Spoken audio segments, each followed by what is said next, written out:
Hey guys, what's happening? Today, let's talk some seeds for 2024. And that's what's going on at Noah's house.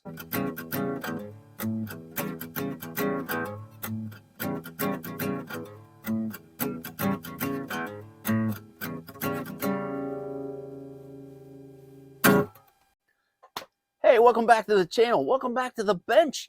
This is a gardening video, but we're not in the garden today. We're not building anything. We're not moving beds around. We're not doing anything like that.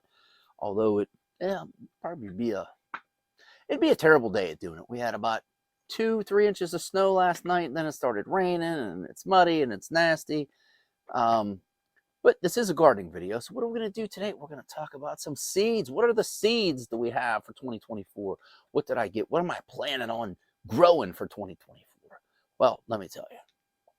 Oh, I'm sitting down here. I got a beautiful pipe going on this cold, rainy January day. Oh, I started making me a list of things I need to talk about. Let's see. Got my seeds. This year, not the coolest of envelopes. These are seeds from Baker Creek Seeds. I've been using Baker Creek Seeds for about 5 or 6 years now. And if you're looking for a seed company, Baker Creek Seeds always seem to deliver. Although last year, not their fault, there was a big mix-up across the board, across the whole gardening industry in the United States on pepper seeds. So I thought I was growing pepperoncinis, and it turns out I was growing poblanos. But they came out really good. We dried some, we made powder, we ate some. They were pretty good. Anyway, the seeds I have for 2024, and these are the new seeds, and I'm going to talk a little bit about my carryover seeds as well. And if you buy seeds from Baker Creek and you order X amount, they always send you a couple packets of something free. And this year, pretty excited about one of them. Oh, my iPad keeps going off. I'm going to leave that up because I got more information on there. I am going to grow, these are some bush beans, and I had a pretty good go at some bush beans last year. But the funny thing is I bought them from like a feed store, and they were just like a bulk type bean in a bag. I don't know what they were. But this year I'm going to go with Odin Bush. And I have 2 packages of those because I figure one just wouldn't do. So we're going to do some Odin Bush. I got this new Choi variety that I have never grown before. And it is called Snow White. And I'm going to get into, like I said, some carryover seeds. If you think this is all I'm growing, well, you're sadly mistaken, my friend. All right, so we got Snow White. I got to figure out a place of putting these because they're falling all over the place, guys. We'll put them right there. Now, this is something I want to grow. I grew one of these last year by accident, and it was so good. It was so sweet, so tender, and I didn't even realize I had the seed. I thought I was starting zucchini, a summer squash. Well, I ended up starting a spaghetti squash. So I said, man, I got to get some spaghetti squash to seriously grow this year. So I got these Warsaw pasta. And if you guys haven't tried spaghetti squash, I don't know. If you're watching this gardening video, you're into gardening, so you know. If you're watching this video because you're one of my pipe smoking guys, don't look down on spaghetti squash. It's actually, it's very good. It's tender, it's sweet, with some good sauce. I mean, you can cook it up with some olive oil and salt and pepper. And if you're here for the gardening, check out some spaghetti squash. And if you have, whack me a comment down below if anything I talk about, any of these seeds I talk about, or things that you've grown before, if you got some tips and tricks for me, you know, something like that. I always say I'm never going to do any more herbs because I have a terrible time growing herbs. But I saw this, and I just, it's so good to have fresh. And I didn't want to buy a plant because they're kind of expensive. Is oregano. So I got this version of oregano, and I'm really excited to give it a go. I'm going to spend a little bit more time starting my seeds this year to be a little more precise in what I'm doing with times, because I was looking at my spreadsheet that I do, and last year I screwed up my seed starting times by almost a month. I started them almost a month late because I had my frost date wrong. Anyway, also, I'm going to grow some of this parsley because right now as I speak, it's January 7th. I still have parsley growing outside. I have it mulched pretty heavy with leaves. And I love this curly parsley. I'm using it more, chopping it up, putting it in dishes, not just using it as a accoutrement on the side. And this popped up when I was looking through the seed catalog online, and I don't know how to go for it. Oh, and by the way, Baker Creek Seeds, if you guys are watching this, anybody, any seed company watching this, I would really appreciate it if you guys would email me and say, hey, do you still want a paper catalog? Because I don't. And I'm kind of guessing that a lot of gardeners are feeling that too. Not that I don't mind. I still love sitting there and looking through the seed catalogs. But I get a lot of seed catalogs in the mail, places that I haven't bought from in years. And to me, it's just kind of a waste of resources. Paper, you know, the whole thing. When everything's online and you got it right on your phone there. Summer squash. Now, I did finally grow some zucchini last year, and I was pretty excited. And this year, I'll check these out. These are like an 8-ball type zucchini. They're Tondo Socorro di Pasenza.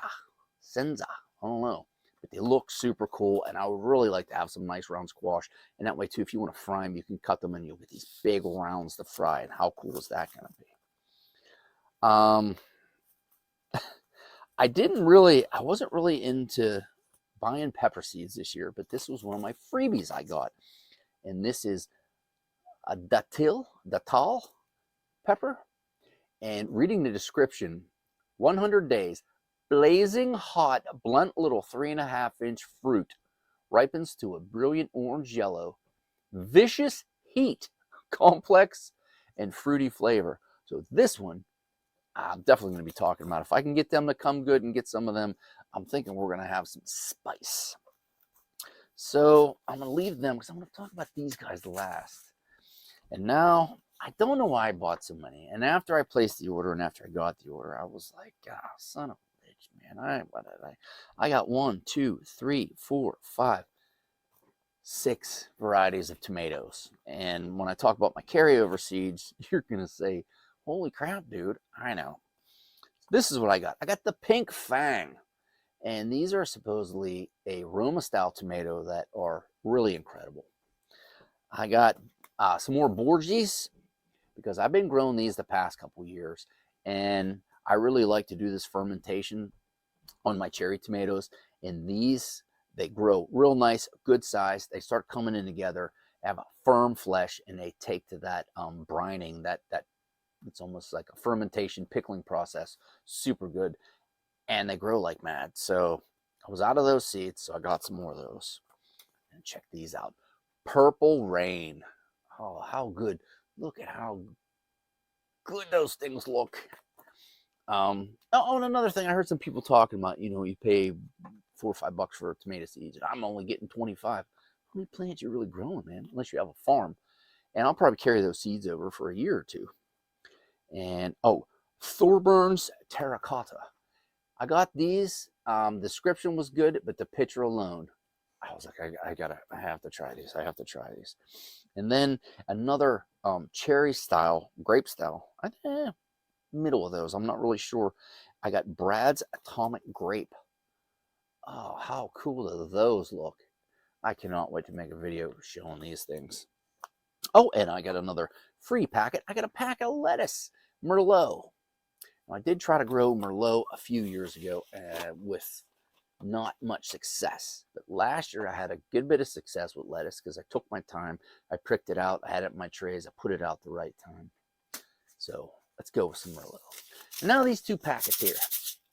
I have the worst luck on the planet with growing onions. I've grown some green onions, is what we call them here in my house. You know what? Let me look. Oh, okay, let's see what green thing.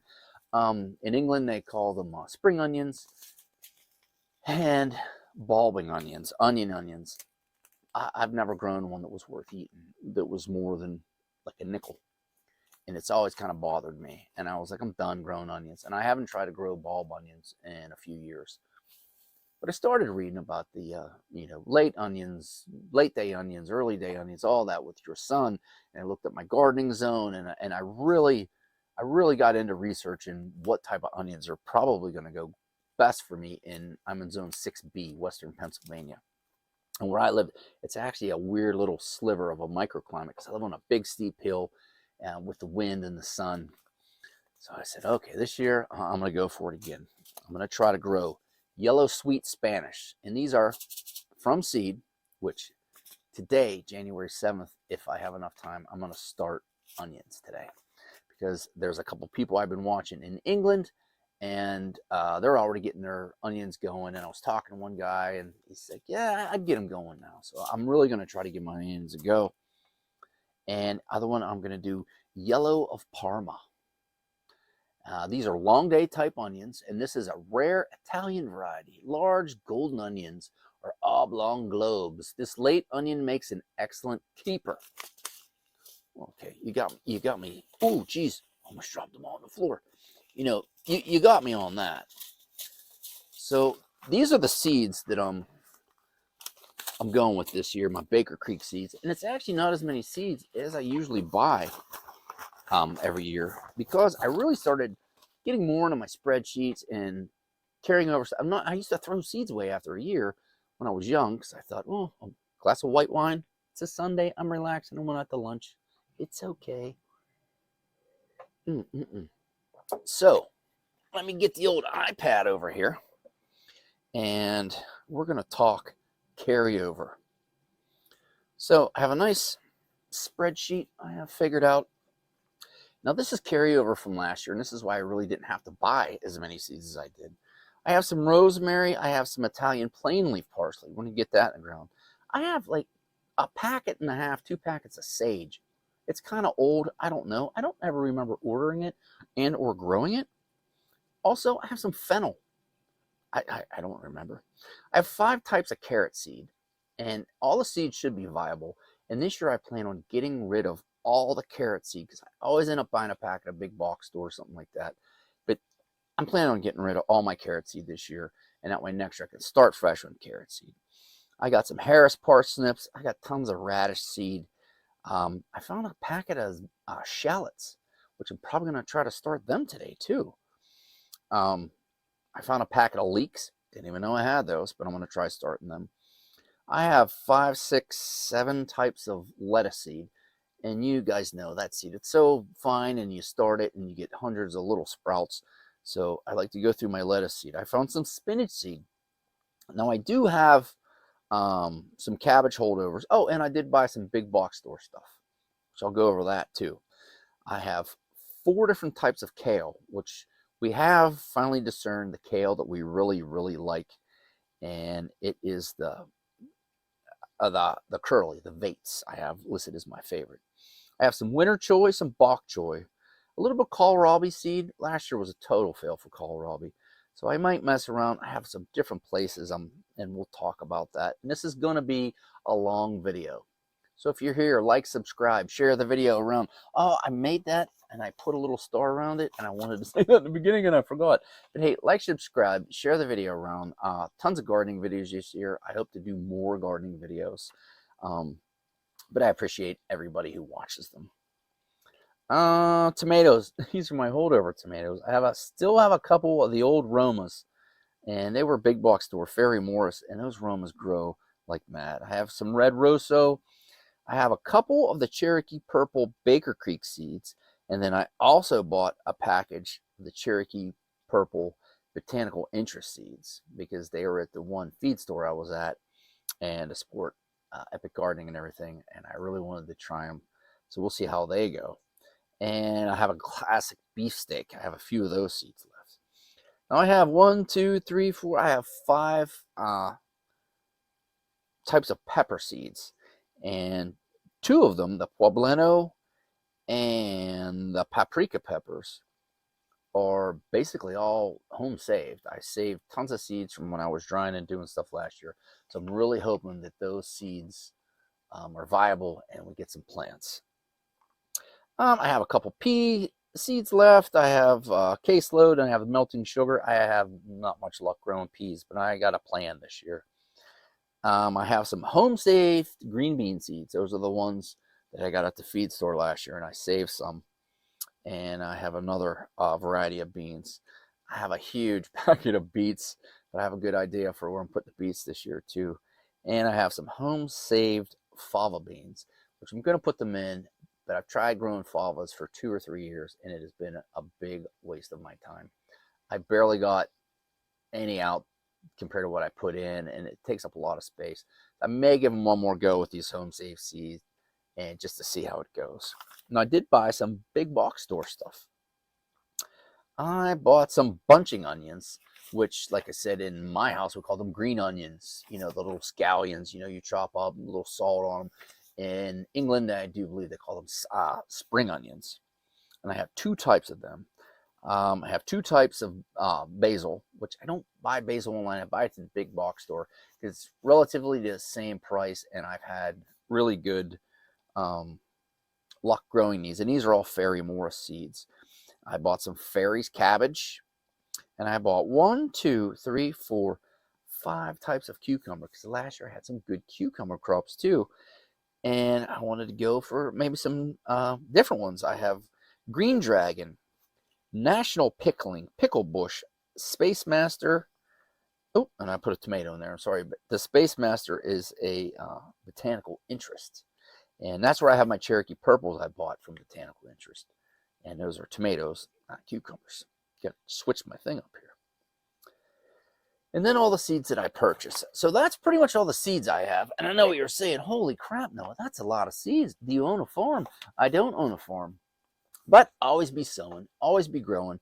I have some different plans. I've expanded my beds.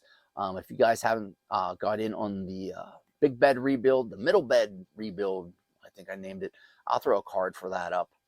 And I did create a playlist that is just about me messing around and building garden beds. So check that playlist out. Alrighty, so what else do I have on my list? I talked about that. My new bed design, if you guys haven't seen it, like I said, check the card out or go back and look at the middle bed rebuild. I do believe that's what I called it. And I put 2 beds where I replaced the one big long bed, and it's to get my wheelbarrow around. And I have them kind of staged just about where they need to go. But we got this bad weather coming in. I'm going to fill them up. I'm going to get them going. And I can't wait. And I have an idea what I'm going to put in there. But that's going to be good. Now, all the medium that I took out of there, if you haven't seen, I designed and I built 2 in-ground beds. Cardboard, medium, you know, right on top of some old rotted down wood chip. And those in-ground beds, I haven't done like that in years. No sides, no wood, a lot of slugs, a lot of snails. So this should solve that issue. Now out front, where I grow my garlic, where my garlic's planted again this year. I grew tomatoes out there last year, where the beds are at, and then my yard goes up, and there's my maple tree that me and my daughter planted, probably, 12, 13 years ago. I'm thinking of squaring off some beds out there, made out of some good pallet wood with some linseed oil on it. And I can figure out how to do it. But because it's a big slope, I'm going to square off and I'm going to put some step beds in there, I do believe. Because I have a really good time growing out front. Tomatoes love to grow out there. Garlic loves to grow out there. And I'm not going to make them real deep. Just maybe 6 inches is all I really need, just to square it off. So when it's like that, and it'll come, and I'm just going to cardboard it. I'm going to go back, I'll mess with it a little bit. I'm going to put some compost. I'm going to see if we can get some good stuff going there. I'm just going to try a couple beds this year, and if it works out really nice, we're going to keep expanding up that hillside. Let's talk about seed trays. This is another thing. My seed trays that I really like are starting to wear out. They're old. They're crapping out on me. I've been looking. I can buy some of the Charles Dowding seed trays in America from a place online, and I was going to get the 60, a 30, and 2 of the 15s that comes in this variety pack. What do you guys think about that? Do you guys think I should spend some money on good seed trays that are probably going to last longer, or kind of the throwaway ones that have lasted a long time, but they're really starting to falter out on me? And I have other seed trays I bought off of Amazon that are thick, but I had to make the hole in the bottom bigger, and sometimes they don't grow right. What do you guys think about seed trays? Whack me a comment down below and let me know. Do you think it's worth spending the extra money to get something like the Charles Dowding or the Epic 6 Cell? Manure experiment. So I got this manure. I get horse manure from this place. And then I was watching David the Good, and he was talking about all the bad things that happened in his garden because the cows and the horses where he was getting his manure were eating this grass that was sprayed with this chemical to stop these weeds, and then they ate it, and then they pooped it out in their manure. It turns out it was in there. He put it on his garden, and it killed everything. So I start getting nervous. So I just got this big load of horse manure. I got it over there. It's really broken down from the place I got it. I mean, it's super broken down, and it's going to sit there for the next couple months too. It's been sitting there for 6 weeks probably already. So I saw this experiment where you take a couple shovelfuls of horse manure, you put it in a bucket, you put some water in there, you mix it up, and then you use that water on some legume seedlings. And I have 2 pea plants started, and I have 2 bean plants started. And they're getting big. They're about like this, and they're almost to the point where I'm going to separate them, put them in their own trays. I'm going to water one with just regular water, and I'm going to water the other one with the horse manure water that I made.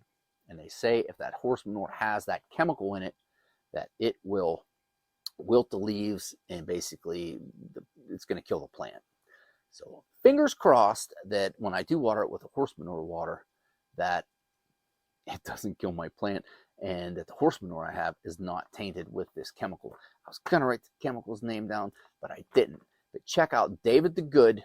I'll try to leave a link down below of the video where he talks about it. And that's a terrible thing that's happened, because manure is such a good thing for your garden and for fields, but if it has this chemical in it and it's killing things, it's not going to do us any good.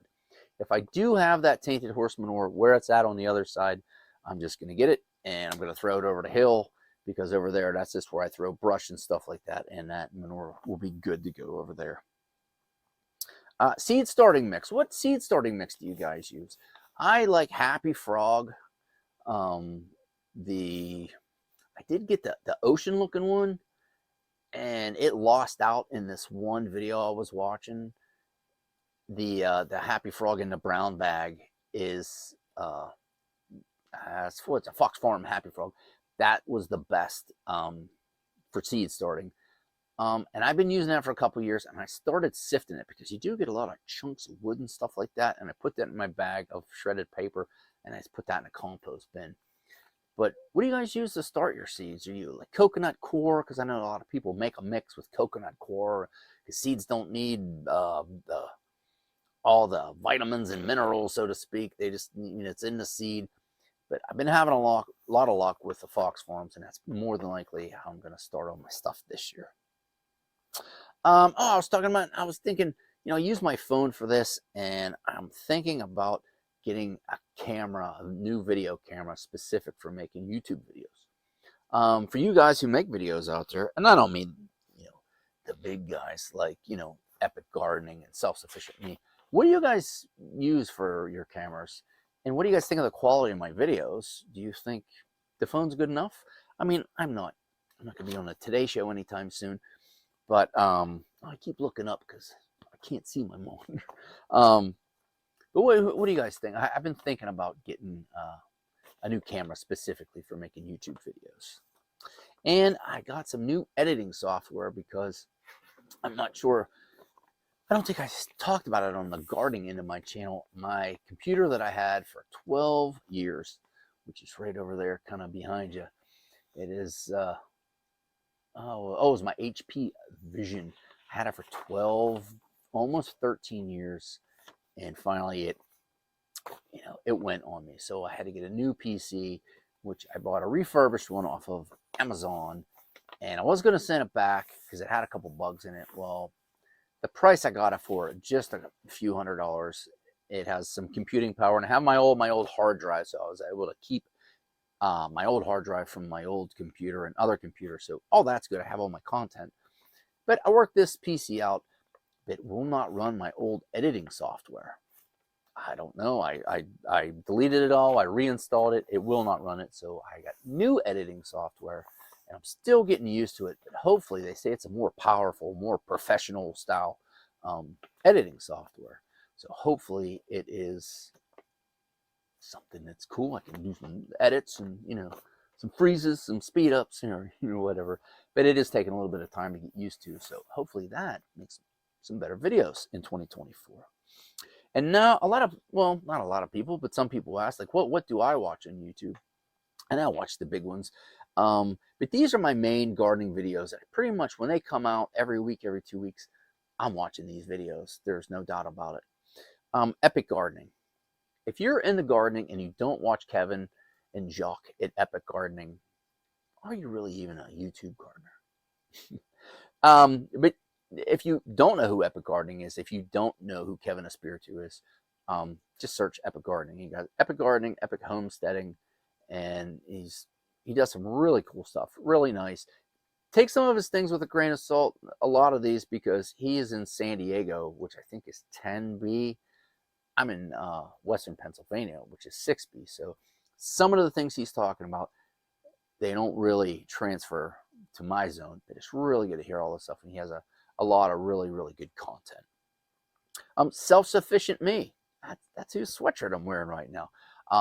Mark, and he is in Australia. Same thing. You have to take what he's saying and kind of extrapolate it into, your zone. But he is so passionate, and he's the one who got me into the raised garden beds, the metal raised garden beds. And he also has a Self-Sufficient Me, which is a fishing channel, which is really cool. But check out Self-Sufficient Me. Yeah, wonderful channel. He does some really cool stuff, and he's a great guy. And one of my favorite channels, and not a lot of people, although he has a good following, is John Steed, Homesteading Downunder, and he is actually in Tasmania. And he's one of my favorite gardeners because he's just a simple, basic, he builds really cool stuff, and he's a homesteader, and he's off the grid, and he's a super nice guy, and his garden is amazing. And go back and look at his whole catalog. I message him all the time through, the thing on YouTube, and he'll respond to me. And he's a super, super great gardener. Makes a lot of stuff. Does some pretty cool cooking videos. Some vegetarian stuff. A really good guy. Oh, I mentioned before, David the Good. He is finally, I think, settled on more of a homestead. He's kind of on the Florida, Alabama line around there. And David the Good has composting videos. He has this grocery road gardening. All his kids are there. He's building these really cool compost things. If you go back and look at his catalog, he's lived all over. I mean, he's in Florida. He was in South America, I think, Central America. But serious gardener, and you can learn a lot of stuff from David the Good. The Gardening Channel with James Prigioni. He's in Jersey, a little closer to me, so a lot of times I can get a little more out of his videos because of just the zone closeness. But James and Tuck, his videos are awesome. I have learned tons of stuff about building beds out of pallets, times to start your tomatoes, how to do things, building the hinged hoop houses. If you guys go back and look, when I built my hinged hoop houses, I got that from the Gardening Channel with James Prigioni. I mean, great. Jacques in the Garden, he is one of Kevin Espiritu from Epic Gardening's. Jacques is the garden hermit. He started working with Kevin during the pandemic, and now he has his own channel as well, and his garden is free flowing, and he does some really nice stuff, some really good builds, really cool chicken coop. If you ever would watch one of my videos, Jacques, I'll just tell you that. Really cool chicken coop. Actually, we're like 28 minutes. Nobody's watching. You know who's watching this? Me, when I make sure that the video looks good. But anyways, Liz Zorab, By the Farm. She is another gardener overseas. She's in England, and her and Mr. J have a wonderful piece of property, and they're always building stuff, and their gardens are really coming along. They just moved 2-3 years ago to this place, and it is a great channel. Give them guys a watch. And finally, I'll round it up with the people that I watch all the time. Anybody guess who he is? If you're a gardener, come on, you got to watch him. Charles Dowding, the king of no dig. He is on the tops of my list. I have learned more stuff about seed propagation from him, pricking out lettuce, putting it in the trays, what times to plant out, multi-sowing, you name it. Charles Dowding has it down, and he's just expanded his garden because he bought that other piece of property, and he's building a pond. So definitely, if you are new to gardening, new to my channel, or you're getting into it, these are the people in 2024 you really want to watch. And there's always going to be somebody else popping. I mean, there's certain channels I'll watch here and there when I see a video, but these are the guys I'm always watching their content when it comes out. But wow, that was a lot of stuff I talked. I've been talking for a half an hour. about seeds and gardening. But that's kind of my plans for 2024. I hope to make some more videos. I've had videos coming out, but I made them before. I actually haven't made a new video in close to a month because right before Christmas, about a week before Christmas, my wife got super sick. And we didn't have COVID. We tested for that. We didn't have that. But I had this chest thing going on. I coughed so much. I felt like I went 10 rounds with Tyson. My stomach hurt so bad from coughing. And I felt like I had the flu. And let me tell you what, it was awful. And then you would start feeling better and think you're getting better, and then bam, it would hit you back again. So I was really knocked down until about a week ago. I didn't feel 100%, and now finally I'm really back to myself. I want to get out, start making some gardening videos. Like I said, it's inclement weather right now, so to speak, but hey, that's Pittsburgh. But all in all, I'm happy that January's here. Like I said, I think today I'm going to try to start some onion seed, and I'm going to mess around with getting my horse manure water experiment going on, and hopefully, fingers crossed, everybody, good vibes that I have good manure for my garden. Because if I don't, it's just a lot of work getting rid of it. Well, hey, that's 2024's seeds and plans in a nutshell for At Noah's House. I want to thank everybody that watched in 2023, that commented in 2023. And 2023 was a really good gardening year. We got tons of tomatoes and peppers and beans, and I had a really good time in the garden, and I hope you guys had a really good time in your garden. But that's about all I have to say. I've been talking long enough, sitting down at the bench next to the heater, having a glass of wine and smoking a pipe. Oh, shoot me some comments, some stuff maybe you want to see, some stuff you want to see if I can grow, some stuff you want to see if I can build. Maybe I'll get my little tool shed finished this year. I don't know. Well, hey, that's all I have. I'm Noah from the bench, talking gardening seeds. Thanks for stopping by.